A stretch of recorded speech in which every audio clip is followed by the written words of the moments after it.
ಮತ್ತೆ ಬೆಂಗಳೂರು ಫಸ್ಟ್ಗೆ ಸ್ವಾಗತ. ಬೆಂಗಳೂರಿನ ಕಸ ವಿಲೇವಾರಿ ಸಮಸ್ಯೆ ಸದ್ಯಕ್ಕೆ ಬಗೆಹರಿಯೋ ಲಕ್ಷಣ ಕಾಣ್ತಾ ಇಲ್ಲ. ಯಾಕಂದ್ರೆ ಪ್ರತಿದಿನ ಎರಡೆರಡು ಪಾಳಿಯಲ್ಲಿ ಕಸ ಗುಡಿಸ್ತಾ ಇದ್ದ ವ್ಯವಸ್ಥೆಗೆ ಬಿಬಿಎಂಪಿ ಬ್ರೇಕ್ ಹಾಕಿದ್ದು ಸಮಸ್ಯೆ ಮತ್ತಷ್ಟು ಹೆಚ್ಚಲು ಕಾರಣವಾಗಿದೆ. ಜೊತೆಗೆ ಕೆಲ ಕಾರ್ಪೊರೇಟರ್ಗಳ ತಲೆಬಿಸಿಯನ್ನು ಹೆಚ್ಚಿಸಿದೆ.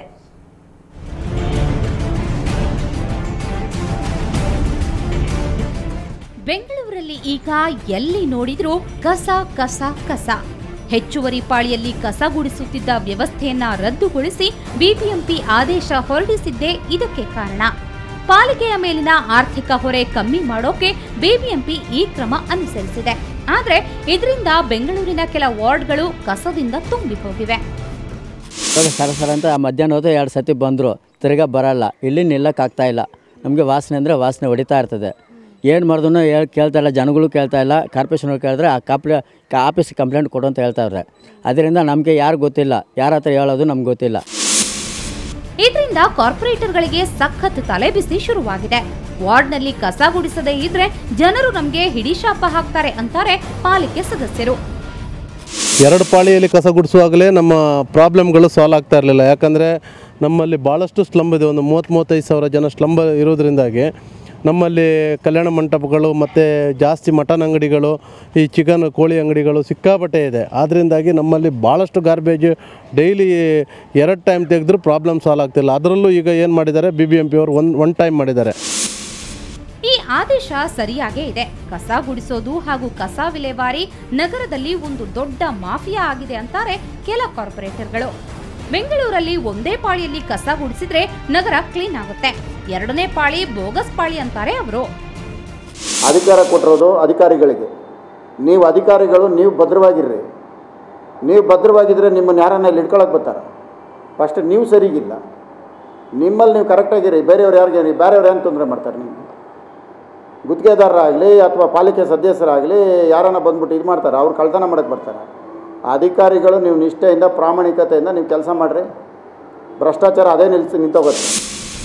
ಒಟ್ನಲ್ಲಿ ಈಗ ಬಿಬಿಎಂಪಿ ಎರಡೆರಡು ಪಾಳಿಯಲ್ಲಿ ಕಸ ಗುಡಿಸೋದಕ್ಕೆ ಬ್ರೇಕ್ ಹಾಕಿದೆ. ಇದರಿಂದ ಅಕ್ರಮವಾಗಿ ಹಣ ಲೂಟಿ ಮಾಡ್ತಿದ್ದ ಗುತ್ತಿಗೆದಾರರ ಆರ್ಭಟಕ್ಕೂ ಬ್ರೇಕ್ ಬಿದ್ದಂತಾಗಿದೆ. ಆದ್ರೆ ಕಸದ ಸಮಸ್ಯೆ ಹೆಚ್ಚಿರುವ ಕಡೆ ಈ ಆದೇಶಕ್ಕೆ ಸಡಿಲಿಕೆ ನೀಡಿ ಸಮಸ್ಯೆ ಬಗೆಹರಿಸೋದು ಒಳಿತು ಅನ್ನೋ ಅಭಿಪ್ರಾಯ ವ್ಯಕ್ತವಾಗಿದೆ. Ashwini, Suvarna news 24/7 Bengaluru. Samruddhi educational and cultural trust ಮತ್ತು ಸುವರ್ಣ ನ್ಯೂಸ್ ಸಹಯೋಗದಲ್ಲಿ ಬೆಂಗಳೂರು ಮಹಾನಗರದಲ್ಲಿ ಕೊಳಕು ಬೆಳಕು ಕಾರ್ಯಕ್ರಮ ನಡೀತಾ ಇದೆ. ಇಲ್ಲಿನ 597 ಕೊಳಗೇರಿಗಳಲ್ಲಿ ಈ ಕಾರ್ಯಕ್ರಮ ಹಮ್ಮಿಕೊಳ್ಳಲಾಗಿದೆ. ಈ ಮೂಲಕ ಕೊಳಗೇರಿ ನಿವಾಸಿಗಳ ಪ್ರತಿಭೆಗಳ ಶೋಧನ ನಡೆದಿದೆ. ಕಳೆದ 11 ಭಾನುವಾರಗಳಿಂದ ನಡೀತಾ ಇರೋ ಈ ಕಾರ್ಯಕ್ರಮದಲ್ಲಿ ಈಗಾಗಲೇ 600 ಮಂದಿ ಭಾಗವಹಿಸಿದ್ದಾರೆ. ಬೆಂಗಳೂರಿನ ಕೊಳಗೇರಿಗಳಿಂದ 100 ಪ್ರತಿಭೆಗಳನ್ನು ಆಯ್ಕೆ ಮಾಡಿ ಅವರಿಗೆ 10 ದಿನಗಳ ತರಬೇತಿ ಜೊತೆ ಅವರಿಗೆ ಉಪಯುಕ್ತವಾದ ಸಲಕರಣೆ, ಸಮವಸ್ತ್ರ ನೀಡಲಾಗುತ್ತೆ. ಈಗಾಗಲೇ 43 ಪ್ರತಿಭೆಗಳು ಈ ಕೊಳಕು ಬೆಳಕು ಕಾರ್ಯಕ್ರಮದಲ್ಲಿ ಆಯ್ಕೆಯಾಗಿವೆ. ಅಲ್ಲಿರುವಂತಹ ಹಾಡುಗಾರಿಕೆ ಆಗ್ಬೋದು, ನೃತ್ಯಗಾರಿಕೆ ಆಗ್ಬೋದು, like group dance, solo dance ಮತ್ತು ಮಿಮಿಕ್ರಿ, ಏಕಪಾತ್ರ ಅಭಿನಯ, ನಾಟಕ, ಹೀಗೆ ಎಲ್ಲ ಪ್ರದರ್ಶನ ಕಲೆಗಳಲ್ಲಿ ಎಷ್ಟಿನ ಕಲೆಗಳಲ್ಲಿ ಅಲ್ಲಿರೋರಲ್ಲಿ ಏನು ತಮ್ಮ ಪ್ರತಿಭೆ ಇದೆ ಅದನ್ನು ಎದುರಾಳಿ ಬೌಲರ್ಗಳಿಗೆ ಸಿಂಹ ಸ್ವಪ್ನವಾಗುವ ಕ್ರಿಸ್ ಗೇಲ್ ಈಗ ಸ್ಯಾಂಡಲ್ವುಡ್ನಲ್ಲೂ ಸಖತ್ ಸುದ್ದಿ ಮಾಡ್ತಾ ಇದ್ದಾರೆ. ಕಿಲಾಡಿ ಕಿಟ್ಟಿ ಚಿತ್ರದ ಆಡಿಯೋ ರಿಲೀಸ್ ಮಾಡಿದ ಬಳಿಕ ಇದೀಗ ಚಿತ್ರತಂಡದ ಜೊತೆಗೆ ಲಂಚ್ ಮಾಡಿದ್ದಾರೆ. ಇನ್ನೂ ಮುಂದೆ ಹೋಗಿ ನಾಯಕಿ ಹರಿಪ್ರಿಯಾ ಜೊತೆ ಶಾಪಿಂಗ್ ಕೂಡ ಮಾಡಿದ್ದಾರೆ ಗೇಲ್.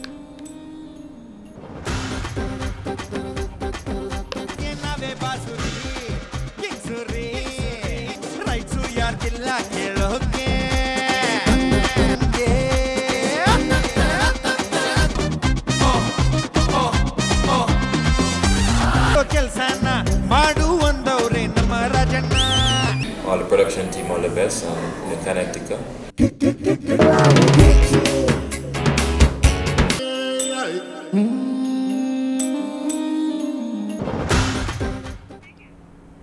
ಇದು ಇವತ್ತಿನ ಬೆಂಗಳೂರು ಫಸ್ಟ್ ಕ್ಷಣ ಕ್ಷಣದ ಸುದ್ದಿಗಾಗಿ ನೋಡ್ತಾ ಇರಿ ಸುವರ್ಣ ನ್ಯೂಸ್ 24/7.